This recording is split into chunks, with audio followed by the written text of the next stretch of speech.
So the idea of orbital overlap in valence bond theory works great with really simple bonding like hydrogen and even the halogens. You've got one electron that needs to find a bond, it's unpaired, so you put it with another unpaired electron and they bond. But when you start to get to more complex things, or even not really that much more complex, but once you start to get kind of into the middle of the periodic table, it's not as easy to follow. It's like as we looked at carbon's electron configuration, we see level 1 is full, the 2s sublevel is full, the 2p sublevel has two unpaired electrons, and we've got an orbital that's completely empty. But carbon normally forms four bonds, whether that's four single bonds, very commonly, sometimes a double and two singles, sometimes a triple and a single, but none of that lines up with the fact that only two of the electrons are unpaired and everything else is paired.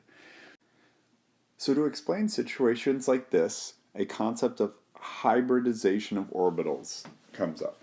A hybrid orbital is a new type of orbital that's made when we take our atomic orbitals and we put them together. So instead of just having s orbitals that can overlap or p orbitals that can overlap, we have a new type of orbital made out of those s and p atomic orbitals. So since it's a new type of orbital, it has a different shape and it has a slightly different energy than the atomic orbitals it's made from. And all of this goes back to quantum mechanics, so it is just a mathematical function. It goes back to the Schrodinger equation. So this is a mathematical operation, and we can describe it and represent it three-dimensionally to help us understand the atoms.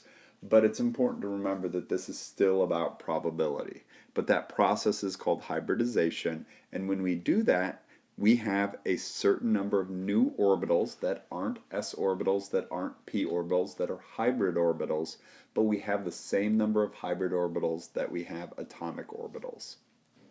There's a great animation that goes along with this, but because it's flash, I can't pull it up as I'm recording this on an iPad, but you've got the link right here. It's also going to be linked on Moodle. Definitely worth looking at to get a three-dimensional picture of what this looks like. It shows you the orbitals you're starting with. It shows you that what we could imagine or represent as the hybridization process, and then what you end up making as a result. So we're going to start with carbon and the problem that I presented. And the problem that I presented is described right here. Carbon has two electrons in the 1s, two in the 2s, and then two unpaired electrons in the 2p sublevel, which, according to what we talked about up till now, it seems like, well, this could overlap, but everything else is paired up, so there'd be no reason for them to overlap. Well, carbon, if we looked at it just from a very simple Lewis structure idea, has four valence electrons, so it can form four bonds. And when we look at it from the Vesper model, we know that those four bonds spread out equally 109.5 degrees away from one another. So how can two paired electrons bond, and how can these have the same energy as the others? So as we're focusing on this, we are still looking at just our valence electrons. The first step of this doesn't really have to do with hybridization, but the first step helps us to understand how we can form four bonds. This electron kind of sneaks up right there, so now we have four unpaired electrons. But those four unpaired electrons still wouldn't bond in the way that we observe carbon bonding. The 2p electrons have a different amount of energy than this 2s electron, so they would repel one another differently. They would be different distances from the nucleus, which wouldn't lead to the tetrahedral shape that we describe by Vesper theory and that we observe when we actually look at these carbon compounds. So what that means is that this is not where we end, or this is not what hybridization is, or that's not what's really happening in carbon. These sublevels and these orbitals turn into four separate orbitals that all have the same energy, that all have one electron in them. So we now take our four orbitals that had different energies and different number of electrons, turn them into four orbitals that have the same energy and one electron each. The name of these types of hybrid orbitals are called sp3 hybridization, and that's because it's made out of one of your s and 1, 2, 3 p. So the name comes from which orbitals we are hybridizing. So when we need 4 equivalent electron regions, and whether that's 4 bonding regions or 4 electron regions, so we're basing this on electron geometry, what happens is we hybridize our atomic orbitals into sp3 hybrid orbitals, and that's where the electrons are most likely to be found. So a question you can be asked with this is just looking at a Lewis structure, what is the hybridization around your central atom? So you're going back to Vesper theory again, and you're looking for electron domains. If there's 4 electron domains, that means that you have sp3 because you needed to hybridize 4 electron regions in order to make those 4 equivalent electrons. And what we hybridized was s, p, p, p. So that's where the sp3 comes from. And the nice thing with these next few is they don't just talk about spreading out electrons just as the only thing we're describing. They also help us to understand how double and triple bonds can form in this and why they would lead to the geometry that they do. So some carbon compounds, instead of having that tetrahedral shape, you start to get into double bonding, and this is not just true of carbon, but carbon's an easy example, especially since we have carbon up here. So if I didn't need 4 different places that are equivalent to put my electrons, but just 3 of them, then that means I would not need to hybridize all 4 of these orbitals here. I would hybridize 3 of them, and then around my nucleus, I would have, if we look down on this carbon, kind of the purple things around it, I would have 1, 2, 3 places where I could put electrons. Those would be described as sp3 orbitals, or excuse me, sp2, because I would use an s, a p, and a p. But I would still have this one right here. I'll circle it another color or box it another color. I would have a p orbital that is unhybridized. And that's what the pink in this picture is describing. I've got purple, purple, purple, 3 sp2 hybrid orbitals, but then I also have my unhybridized orbitals that are still there.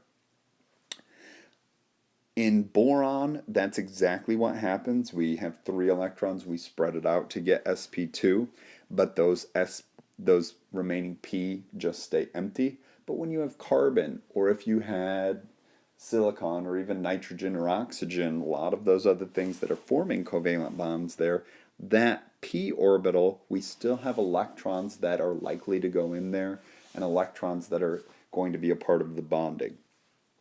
So we spread out our electrons into 3 places, sp2. If you have 3 electron regions, you know it's sp2. But what we care about here is what's that p sublevel doing, or what's that last p orbital doing?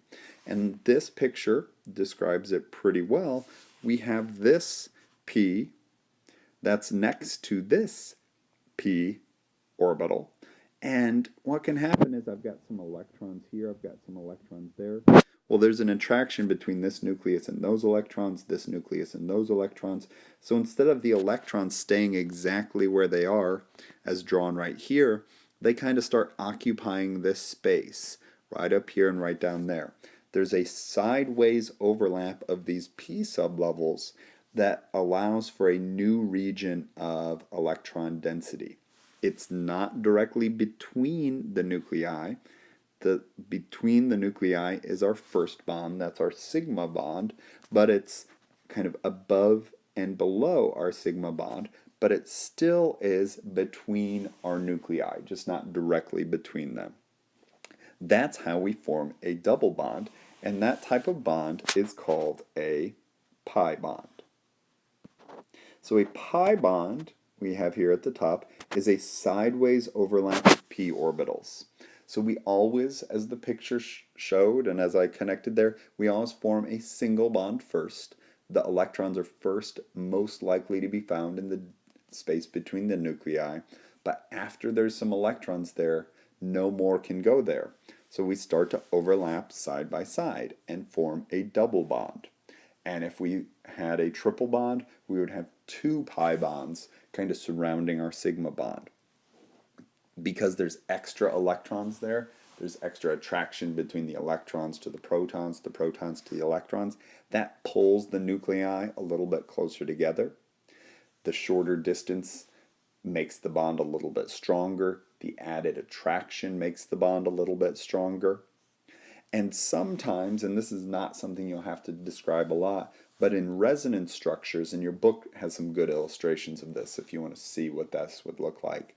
Instead of the pi bonding just being above and below a certain set, if there's resonance and the double bond could be here or could be there, that's where we kind of have some electrons that aren't really moving back and forth, but there's a bigger region or a delocalized region of highest probability of finding your electron density.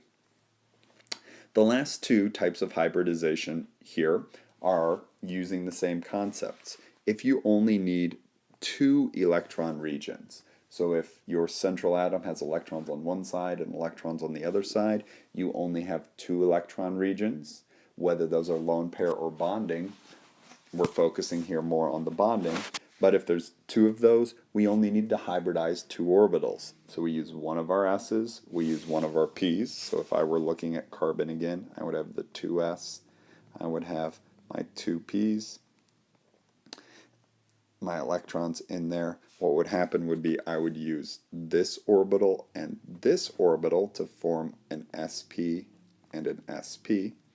So now I have those two hybrid orbitals, but I would have my 2p orbitals, two of them, still unhybridized. They can either remain unfilled, like sometimes happens with beryllium, sometimes it forms covalent compounds, but very often it's used to either form a double bond on each side or a triple bond, because we can have that side-by-side overlap of those unhybridized orbitals. And the last type of hybridization is one that if you look back on old AP exams, you'll see questions about, but now recent data kind of points to the concept that this may not be the best description.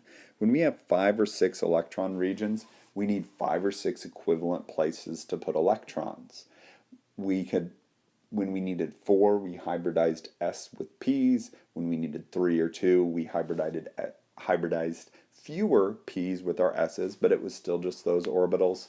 Well, there is some reasons to believe still, based upon which atoms can have more than 4 bonds or more than 4 electron regions, that d orbitals come into play, because it's just elements in level 3 and above, and level 3 is where we start to have d orbitals. But recent data kind of pushes that to the side, that that may not be the best description of how this happens. So if you see some questions about sp3d or sp3d2, or you see that as a choice on a question, that's just talking about hybridizing those extra orbitals. It's going to be in the animation that I asked you to look at before, but you're not going to see questions about it on the newer versions of the AP exam, because not, as it says here, recent data implies that d orbitals aren't necessarily the best way to describe that, or it's hard to confirm, I guess, that that's what's happening.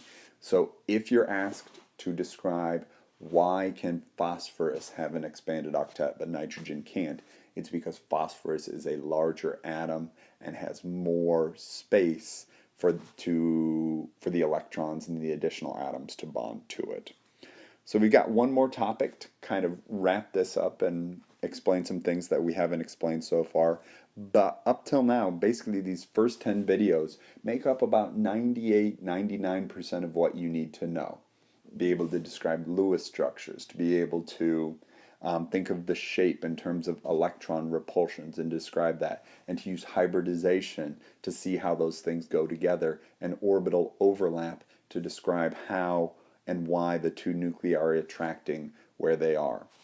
But the last thing helps us to explain a couple other properties, and that's molecular orbital theory.